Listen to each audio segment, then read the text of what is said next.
Howdy, Bob Brown again.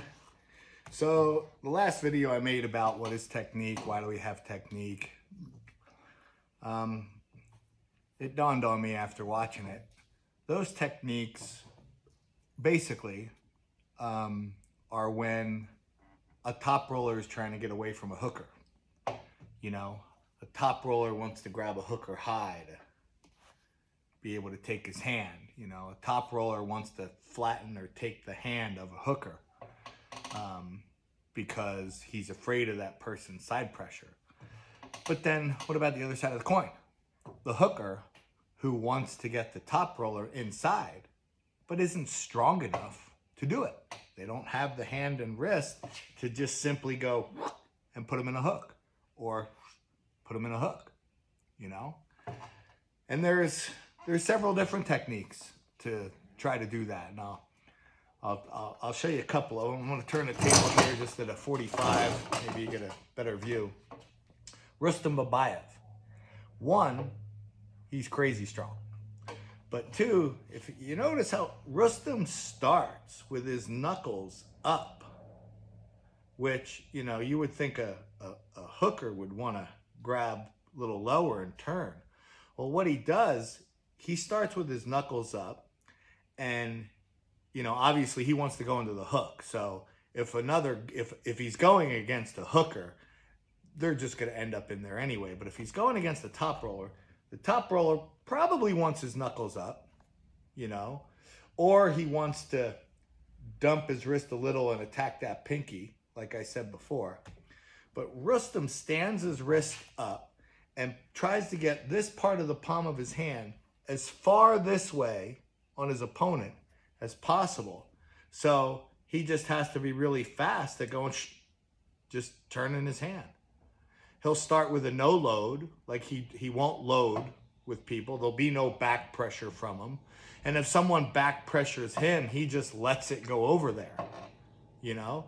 So he'll start with a no load, stand his knuckles up, and go like that, you know? And let's say someone is super fast and they hit him over to here. Well, he doesn't care as long as he got his hook set. Now, the reality is he's so strong, he just takes people down like crazy.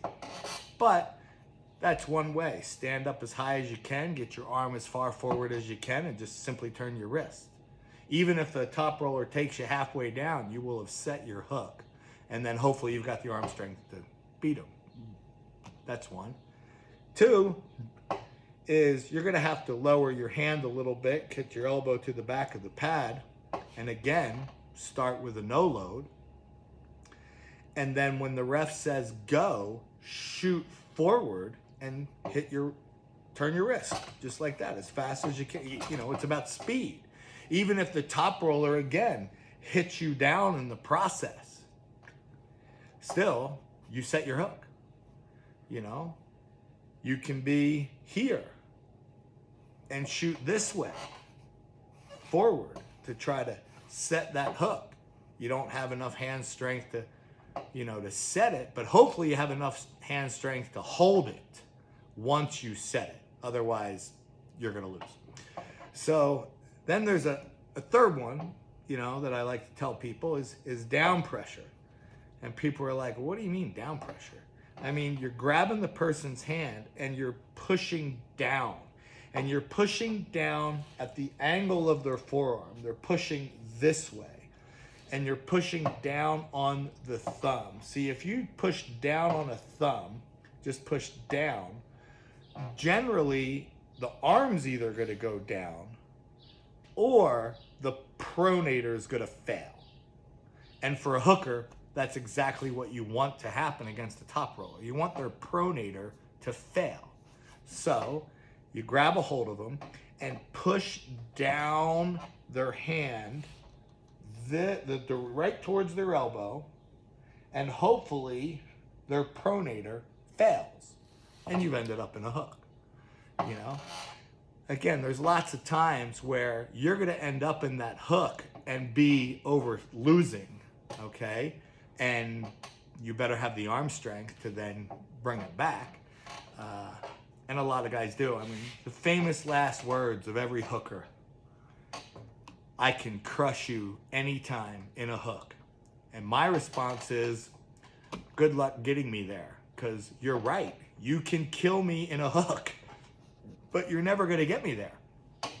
So you got to figure out ways to get there. And if you can't figure out a way to get there, well, then, like I've always said, it comes back down to strength. You just got to have the power to force the moves however you're going to do it. So there you go. Another part 2 on technique. Thanks.